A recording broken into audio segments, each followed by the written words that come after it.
Good morning. So today I'm looking at X356, my 2006 Jaguar XJ 2.7 bi-turbo diesel.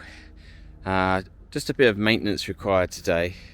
I noticed the other day that the car was, or rather the steering wheel was juddering under braking. So I kind of thought that perhaps it was something to do with maybe some corrosion on the discs, but actually looking at them, I gave the car a good long run, as you're meant to with diesels. So we went all the way up to North Midlands and probably a return trip as well, which was probably some near 200 miles, and there's no improvement. In fact, it's getting worse. So I started having a look and had a feel across here. You can still see there's perhaps a little bit of corrosion, but nothing noticeable, but the judder is really significant. So this feeling here, we've got quite a lip on the edge of the brake disc here. So what I've actually done is I've ordered up some new discs and also some new pads, some brake pads. So today I'm going to be looking to change these over, and if necessary we'll probably may need to clean up the wheel hubs, check that everything's running true, and then just refit everything. Okay, so wheels off. That's just a 19mm plus the special security wheel nut to come up on there. So just looking at the caliper and carrier assembly here, we've got a securing clip here. We've got up here, I think is a 15mm to release the caliper carrier. There's one there and one further down the bottom, just where my finger is, if it's coming out okay, just there. And then we've got I think it's a hex 7 just in here. There's two little covers, one there, that's better, there, one, this one just in here. Pop them off, and then you've got a little hex 7 thing going on in there, so that will just slot in here like so. Okay, the caliper's now removed. A little brake disc there and a brake disc that seems to be, sorry, brake pad just sitting there, which will just come out. Should just lift out like so. Not too bad the wear on these, but they're going to get replaced anyway because we've got new discs. Calipers up here, nicely supported. This brake disc will just pop off here, that's fine. And then I think the next thing we'll do is take the caliper off. To get this out, I just used the little size 7 hex, back them out, that was fine. A little bit tight, so you can use a breaker bar if they're struggling, but they should only be done up to around 28 Newton meters. See the little hex insert. Let's say they should only really be torqued to about 28 Newton meters. It was on a lot tighter than that, I'll be honest. There's next thing to do is just take out the carrier, and there's I think it's a 15 just there and a 15 down there. Now they are on a bit tighter. I think the official thing is around 115 Newton meters for them, so they will be on a bit tighter, so probably will need to use a breaker bar. Okay, the disc came off without too much of a fight, which is surprising. Usually I find they tend to get a little bit corroded on. The little star washers, they just require a little bit of encouragement with the long nose pliers. Twist them around, and then once you get them unwound past the disc, then you can just unscrew them like you would a bolt. They come off nice and easy. Looking at the face, I'm going to have to do a fair amount. Actually, that looks like copper grease, so I might be alright. I'm going to clean that off. That might also explain why the disc didn't get corroded on. I'll clean all that off. I'll also clean up this corrosion around here, so I want to get a nice smooth edge all the way around. So I use my drill to do the edges, but I just want to get some of that copper grease off just for a moment. Let's see what we're dealing with underneath. Okay, the hub is cleaned up. I sprayed it up with some brake cleaner even, and just wiped it with some kitchen roll. And then after that, I've got my set of wire brushes just to remove any corrosion and persistent grime and dirt. Another spray of brake cleaner, and that's looking pretty respectable. I've also tried to clean up the caliper a little bit. It's not going to be painted, so I'm not going to do too much more with that. But I think what I'm going to do next is look to wind in the piston. So to do that, I need to release the brake fluid cap on the reservoir under the bonnet. Just untwist it, rest it on top, and then I've got my brake winding tool, which will enable that to get pushed back in, because we're going to fit in new discs and pads. It needs to go all the way in. But before I do that, I may also look to put some red rubber grease on here and then squeeze it in. And I can also put some red rubber grease on here as well. So let's go do that.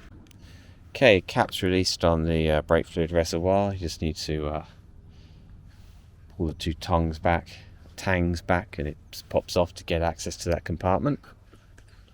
So if I just bring you around to the wheel hub was working on just earlier. That's now got smeared in red rubber grease, high temperature grease, and also around the caliper where the piston is, it meets the pad. I've also done that as well. So what I'll do now is use this brake winding tool. It doesn't need to be wound in using a circular motion, just push back in. I suspect the back ones are different, but I'm just doing the fronts obviously, so I'm going to use this tool just to push it back in. So let's get on with that just now. Okay, that's fully wound in. You'll soon know because it'll come to a dead halt and you won't be able to move it anymore by winding this in. So that's fully fitted in. So what I'll do is just wind that back to release it, and then we should be in a position where we can start refitting some of the hardware. And I'll probably start off with the brake disc itself, the new hardware. Okay, so the disc is just held on currently by the two star washers. Both sides of the braking surface on the disc have been prepared with brake cleaner, thoroughly doused to remove any protective wax or oil that may have been on there. So the next step is to refit the carrier bracket there onto the setup over here, and I think that will torque up to about 28. So I'll look to do that. I need to get my torque ratchet out to set that, and then after that we'll look to refit the caliper there. Oh yeah, not also forgetting the new brake pads as well, so we'll be doing that. Cool. Okay, the caliper carrier bracket is now on. Next I'm going to put the brake pads on, and this one with the backing, that's better. This with the backing here will just click into the piston end there, and the other non-bit will just sit on there. So we'll do that just now, and then we can start refitting the caliper. Carrier's gone back on, and these have actually been torqued to 115 Newton meters, and these ones that are going to fit the caliper on will go to 28. So I'll finish torquing these up later. I just want to get it fitted, make sure everything's okay, and then I say that will go to 115, and the one down there below will go to 115, and this will go to 28 Newton meters. So let's carry on. So everything's now torqued up. We've got a 115 on there and 28 on there. And now the little spring clip's back in place as well, so that's all good. So now it's a case of just putting a little bit of copper grease. And I'll probably put it on the face of the wheel maybe. Actually no, I'll put it on the face here just to help with the wheel going back on and make sure it doesn't get stuck on. So I'll do that next.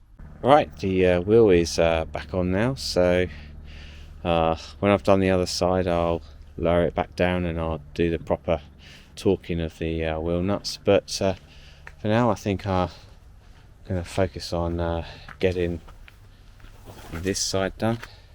So I'm going to crack on with that, and then I'll come back afterwards just to close out what I've actually done. Well, I've just come back from a successful test drive with the Blue XJ, the X356 2.7 V6 diesel. Wow, the brakes have made a huge difference. The juddering is all gone. The braking is nice and smooth and progressive. Now I'm still running them in. I've done probably about 13 miles just in a round trip just to check it's okay. But I'm just really pleased with these brakes. I must apologise for my voice. Man flu or something apparently. But there we go. Hope you found some of that useful. If you ever have any brake judder, it could well be that the discs are worn in an unusual pattern, or it could also be the wheel hubs where they could have got some corrosion on them, and it's just a case of cleaning them back. Obviously if they're too badly corroded you may need to replace the wheel hubs entirely, but on this one here, on the X356, I was very pleased. I was able to clean them up, put some red rubber grease on them, fit up the new discs, then the caliper carrier, then the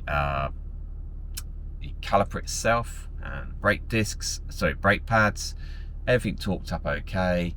Then I got in here, started up the car, pumped the brake pedal about 20 times, checked the brake fluid in the reservoir. I did have to extract some out when I did the driver's side disc and pads, just because the compression of the piston, winding it in to accommodate the brand new disc and pads, did mean that the brake fluid level in the reservoir would have breached the top and spilt everywhere. So I did extract some out with a syringe.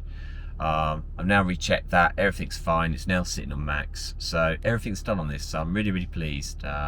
So a relatively straightforward job, no major dramas, and now I have a car that brakes nice and smooth. Anyway, thanks very much for watching. Hope you found some of this content useful. Plenty more videos coming along very soon. Thanks a lot.